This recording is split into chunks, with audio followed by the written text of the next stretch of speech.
اسی طرح سلیمان علیہ السلام کو ہدہد کہتا ہے میں ایسی خبر لایا ہوں جو آپ نہیں جانتے، احط بما لم تحط بہ۔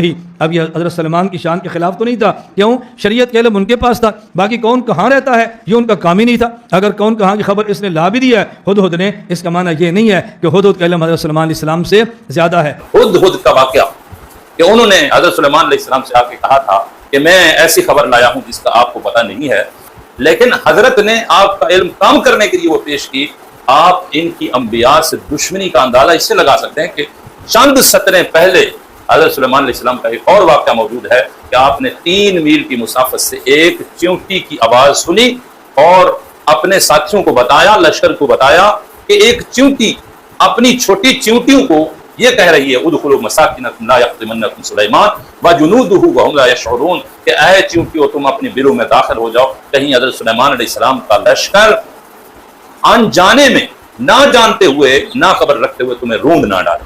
تو اس سے حضرت سلیمان علیہ السلام کی شان بیان ہو رہی ہے کہ حضرت سلیمان علیہ السلام کو یہ بھی پتا ہے کہ چیونٹیاں کہاں رہتی ہیں، اور یہ بھی پتا ہے کہ ان چیونٹی کی ملکہ کون سی ہے، پھر 3 میل کی مسافت سے ان کی آواز سن بھی رہے ہیں اور اس کو سمجھ بھی رہے ہیں اور پھر اپنے لشکر کو بتا رہے ہیں۔ تو حضرت نے یہ واقعہ نہیں بیان کرنا تھا کیونکہ اس سے اللہ کے نبی کی شان واضح ہوتی۔ پھر مثالیں دی ہیں، مثال سمجھو جس طرح افلاطون حکیم ہے، جالینوس حکیم ہے اور یہ حکمت اور طب کے بالفرض بادشاہ ہیں، لیکن پخانے کی مٹھاس یا پخانے کی کڑواہٹ کیا ہوتی ہے ان کو نہیں پتا، یہ گٹر کے کیڑے کو پتا ہے۔ آپ کوئی بندہ کہہ دے گٹر کا کیڑا افلاطون سے اعلیٰ ہے، کیوں؟ اس کو پتا ہے کہ پخانہ کیسا ہوتا ہے۔ اور بھائی پخانے کا چسکا یہ حکیم کی شان کے لائق نہیں ہے، ان کو نہیں پتا تو ان کے خلاف کیسے ہوا؟ دیکھیں پہلی مثال حضرت نے افلاطون اور جالینوس حکیم کی پیش کی کہ وہ طب اور حکمت کے ماہر ہیں، بادشاہ ہیں، لیکن ان کو پیشاب کی کڑواہٹ کا علم نہیں، یہ گٹر کا کیڑا جانتا ہے، وہ چسکے لیتا رہتا ہے۔ تو میں کہتا ہوں کیا اس مثال کو لے کے اگر کوئی شخص اللہ کے علم پہ اعتراض کرنے لگ جائے کہ پھر تو ہر چیز کا علم اللہ کے پاس بھی نہیں ہے۔ الحمدللہ وحدہ والصلاة والسلام علی من لا نبی بعد، اما بعد۔ معزز و محتشم سامعین حضرات، آج ہم دیوبندیوں کے متکلم اسلام، مناظر اعظم، مصنف کتب کثیرہ، ان کے بقول شیخ العرب والعجم ساجد خان دیوبندی کے استاد اور دیوبندیوں کے سینکڑوں علماء کے استاد الیاس ہمن صاحب، میں یہ عرض کر چکا ہوں کہ یہ وہ شخص ہے جس نے اپنی زندگی کا اکثر حصہ اکابر دیوبند کی کفریہ عبارت کو اسلامی معنی پہنانے میں لگا دیا، پر کفر کفر ہوتا ہے، جتنا اس کو اسلام بنانے کی کوشش کی جائے وہ اسلام نہیں ہو سکتا۔ تو آج ہم گفتگو کریں گے براہین قاطعہ کی کفریہ عبارت پہ۔ حضرت نے جو اس عبارت پہ من گھڑت تعویلیں پیش کی ہیں اور مثالیں پیش کی ہیں ان کا ہم جائزہ لیں گے۔ آج کی اس ویڈیو کے بعد انشاءاللہ العزیز آپ فیصلہ کر سکیں گے کہ حق کیا ہے۔ سامعین، میں یہ بتاتا چلوں کہ مولانا عبدالسمیع رامپوری رحمۃ اللہ تعالی علیہ نے ایک کتاب لکھی انوار ساطعہ، جو کہ عقائد و معمولات اہل سنت پہ مشتمل ہے۔ اس کا جواب لکھا خلیل احمد سہارنپوری نے براہین قاطعہ کی صورت میں۔ براہین قاطعہ انوار ساطعہ کا جواب ہے۔ اب جو ہم عبارت پیش کرنے جا رہے ہیں، جس عبارت کی بنا پر امام اہل سنت الشاہ امام محمد رضا خان فاضل بریلی رحمۃ اللہ تعالی علیہ نے خلیل احمد سہارنپوری پہ کفر کا فتویٰ اور گستاخی کا فتویٰ صادر فرمایا، وہ عبارت بھی انوار ساطعہ کی ایک عبارت کا جواب ہے۔ میں چاہوں گا کہ سب سے پہلے انوار ساطعہ کی وہ عبارت پڑھی جائے، پھر براہین قاطعہ کی عبارت، صرف وہی نہیں جس کو لے کے کفر کا فتویٰ لگایا گیا، چونکہ یہ حضرات یہ بھی کہتے ہیں کہ انہوں نے عبارتیں توڑ کے علماء حرمین کے سامنے پیش کی۔ تو آج میں چاہوں گا کہ پوری عبارت آپ کے سامنے رکھ دی جائے، اس میں کیا بیان ہوا، اس کے بعد ہم متکلم دیوبند کا جو کلپ ہے اس کا جواب دیں گے اور اس کی مثالوں کا جواب دیں گے، تاکہ آپ کو پتہ چل سکے کہ متکلم دیوبند واقعی کوئی علمی بات کر رہے ہیں یا ہوائی باتیں چھوڑ رہے ہیں جن کا اصل مقصود سے واسطہ ہی نہیں ہے۔ تو متکلم دیوبند کی بات کو سمجھنے کے لیے پہلے انوار ساطعہ کی عبارت اور اس کے ساتھ براہین قاطعہ کی عبارت کو سمجھنا ضروری ہے۔ انوار ساطعہ کی عبارت پڑھنے سے پہلے میں اس کا خلاصہ آپ کے سامنے عرض کر دیتا ہوں تاکہ آپ کو صحیح معنوں میں بات سمجھ آئے۔ مولانا عبد السمیع رحمۃ اللہ تعالی علیہ نے اس عبارت کے اندر اہل سنت کے ایک عقیدہ حاضر و ناظر کو ثابت کیا کہ سرکار علیہ السلام حاضر و ناظر ہیں، اور دوسرے نمبر پہ نبی کریم صلی اللہ علیہ وسلم کے لیے علم محیط زمین کا اثبات کیا کہ سرکار علیہ السلام پوری زمین کا علم رکھتے ہیں، آپ کا علم پوری زمین کو محیط ہے، احاطہ کیے ہوئے، گھیرے ہوئے ہے، اور اس کو دلائل سے ثابت کیا۔ اور پھر ان لوگوں کا رد کیا جو اہل سنت و جماعت پر ان عقائد کی بنا پہ کفر و شرک کے فتوے صادر کرتے ہیں، وہ اس طرح کہ شرک تو ایسی چیز نہیں جہاں تمہارا جی چاہے تم شرک کا فتویٰ لگا دو اور جہاں جی چاہے وہاں شرک نہ کہو، بلکہ جن چیزوں کی وجہ سے شرک ہوتا ہے جہاں کہیں بھی ان کا وجود ہوگا وہ پائی جائیں گی، شرک کا فتویٰ صادر ہو جائے گا اور کرنے والے کو مشرک کہا جائے گا۔ مثال کے طور پر سجدہ تعبدی یعنی عبادت والا جو سجدہ ہے وہ کہیں بھی ہوگا وہ شرک پایا جائے گا، اللہ کے سوا، چاہے کسی پیغمبر کو سجدہ تعبدی کیا یا کسی اور چیز کو سجدہ تعبدی کیا، تمام صورتوں میں شرک ہوگا۔ ایسا نہیں کہ نبی کریم صلی اللہ علیہ وسلم کے لیے سجدہ تعبدی کیا جائے تو شرک نہ ہو، کہیں اور کیا جائے تو شرک ہو۔ شرک ہوتا ہے جن چیزوں کی وجہ سے شرک کا اثبات ہوتا ہے، جہاں بھی وہ موجود ہوں گی وہاں شرک پایا جائے گا۔ سامعین، آگے خلیل احمد سہارنپوری نے انہی تین چیزوں کا جواب دیا۔ یہ قاعدہ ہے السؤال معاد فی الجواب، سوال جو ہوتا ہے وہ جواب میں ملحوظ ہوتا ہے، اس کو دہرایا جاتا ہے۔ جس عبارت کا جواب دیا جا رہا ہے اس عبارت کو سامنے رکھ کے مجیب جو ہے وہ جواب دیتا ہے۔ تو انہی تین چیزوں کا جواب دیا ہے خلیل احمد سہارنپوری نے۔ پہلے نمبر پہ حاضر و ناظر کا رد کیا ہے، اور دوسرے نمبر پہ سرکار علیہ السلام کے لیے علم محیط زمین کا جو اثبات ہوا اس کا رد کیا، اور تیسرے نمبر پہ جن لوگوں کے یہ نظریات ہیں یعنی اہل سنت و جماعت کے، ان کو مشرک کہا ہے۔ یہ تین چیزیں خلیل احمد سہارنپوری نے ذکر کی ہیں۔ تو اب ہم انوار ساتیہ کی عبارت آپ کے سامنے رکھتے ہیں، مکمل عبارت۔ پھر جو اس کا جواب خلیل احمد سہارنپوری نے لکھا ہے وہ سارے کا سارا آپ کے سامنے رکھیں گے، صرف 2 لائنوں کی عبارت نہیں، تاکہ آپ کو سمجھ آ سکے کہ حق کیا ہے۔ اس کو غور سے آپ نے سننا ہے تاکہ یہ بھی آپ کو معلوم ہو کہ متکلم دیوبند صاحب جو تعویلیں کر رہے ہیں ان تعویلوں کا اصل مقصود سے کوئی واسطہ ہے بھی صحیح کہ نہیں، کوئی علاقہ ہے بھی صحیح ان کا اصل مقصود سے یا نہیں۔ تو آئیے ہم پڑھتے ہیں انوار ساتیہ کی عبارت۔ یہ براہین قاطعہ، اس کا صفحہ نمبر 54 ہے۔ اوپر جو عبارت ہے وہ انوار ساتیہ کی ہے، اور لائن سے نیچے جو عبارت ہے وہ براہین قاطعہ کی ہے۔ اب انوار ساتیہ کی عبارت سماعت فرمائیے۔ اقول، میں کہتا ہوں، عقیدہ اہل سنت والجماعت کا یہ ہے کہ اللہ تعالیٰ کی صفت اسی طرح اور حقیقت سے کہ اللہ تعالیٰ کے ساتھ خاص ہے دوسرے میں نہیں ہوتی، یعنی اللہ کی صفت جس طرح اللہ کی ذات میں ہوتی ہے اس طرح اور بذات اور حقیقت میں کسی اور میں نہیں پائی جا سکتی۔ اور آگے کہتے ہیں خصوصیت کے معنی یہ ہے، یعنی اللہ کی صفات اللہ کے ساتھ جیسے خاص ہیں۔ اس خصوصیت کا کیا مطلب ہے؟ خصوصیت کے معنی یہ ہے یوجد فیہ ولا یوجد فی غیرہ، کہ شے میں تو وہ چیز پائی جائے اور اس کے غیر میں نہ پائی جائے۔ اور روئے زمین پر کل جگہ موجود ہو جانا تو کچھ خاص مخصوص خدا کے ساتھ نہیں۔ یہ عقیدہ حاضر ناظر کے اس بات کے لیے عبارت لائی گئی کہ روئے زمین پہ تمام جگہوں پر پایا جانا یہ کوئی اللہ کا خاصہ نہیں ہے۔ کیوں نہیں؟ دیکھیے آگے کیا ہے، اس پہ دلائل دے رہے ہیں۔ یہ تو اوروں میں بھی پایا جاتا ہے۔ تفسیر معالم التنزیل اور رسالہ برزخ جلال الدین سیوطی اور شرح مواہب علامہ زرقانی میں ہے کہ ملک الموت قابض ہے جمی ارواح جن و انس و بہائم و جمی مخلوقات کا، اور اللہ تعالیٰ نے کر دیا ہے دنیا کو اس کے آگے مصر چھوٹے خان کے۔ یعنی تفسیر معالم التنزیل اور رسالہ برزخ جلال الدین سیوطی اور شرح مواہب علامہ زرقانی میں یہ بات لکھی ہوئی ہے کہ ملک الموت جو ہے انسانوں، جنوں اور تمام چوپاؤں اور ساری مخلوق کی روحوں پر قابض ہے۔ اب ساری مخلوق میں کیڑے مکوڑے، چونٹیاں، چرند پرند سب کچھ جو ہے ان پہ وہ قابض ہے، ان کی روحوں پر۔ اور اللہ تعالیٰ نے کر دیا ہے دنیا کو، یعنی اللہ نے ساری دنیا ملک الموت کے سامنے ایسے کر دی ہے جیسے ایک چھوٹا سا دسترخوان ہو کسی کے سامنے اور اس سے وہ کھانا کھا رہا ہو، تو جو چیز جہاں پڑی ہے وہاں سے اٹھانا اس کے لیے جیسے آسان ہوتا ہے، تو ساری کائنات ملک الموت کے سامنے اس دسترخوان کی مثل ہے۔ اور ایک روایت میں آیا ہے مثل تشت کے فیقبض من ہا ہونا او ہا ہونا،